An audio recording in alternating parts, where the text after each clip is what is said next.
to Uasin Gishu County, where Timothy Kipnusu is on standby with the latest from Eldoret Town. Kipnusu.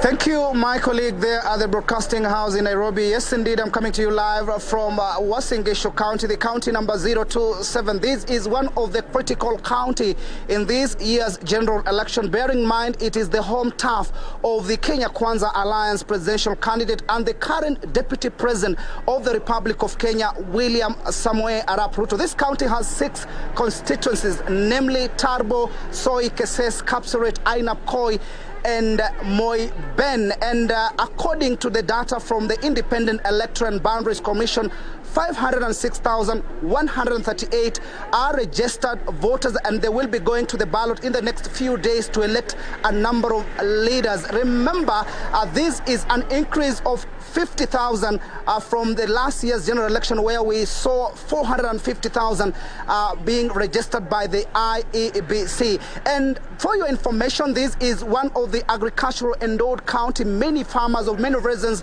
are involving in farming of maize. And of course, the leaders that have been traversing this particular county are keen to ensure that the interests of farmers are taken care of. And just to look at the gubernatorial position, we have very stiff competition from 2 front runners. That is the United Democratic Alliance candidate, that is Jonathan B, famously known as Koti Moja, and the independent candidate, that's Zedekiah Bundo Tich Kiprop, who is famously known as Buzeki, who is making a stab for the second time for the gubernatorial position. He was edged out by Jackson Mandago in the 2017 general election. Jackson Mandago, for your information, is vying for the senatorial position, a position that has received critics from a number of leaders, including leaders allied to deputy president. And Mandago will be seeking to be elected in that position with he is facing stiff competition with a number of leaders in that particular position. Just to make a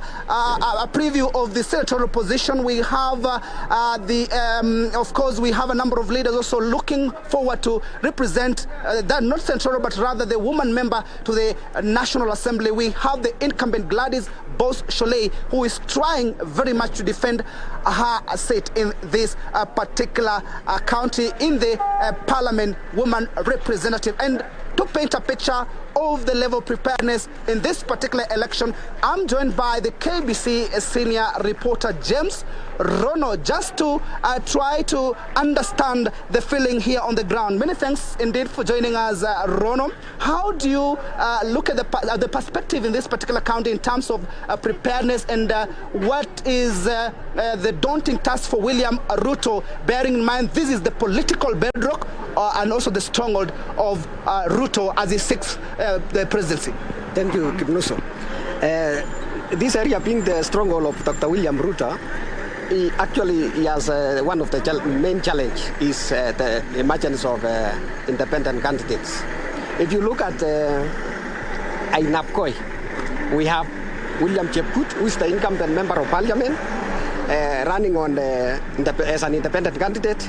If you look at the Moi Ben constituency, we have Silas Tirend, who is an incumbent, also running as an independent candidate.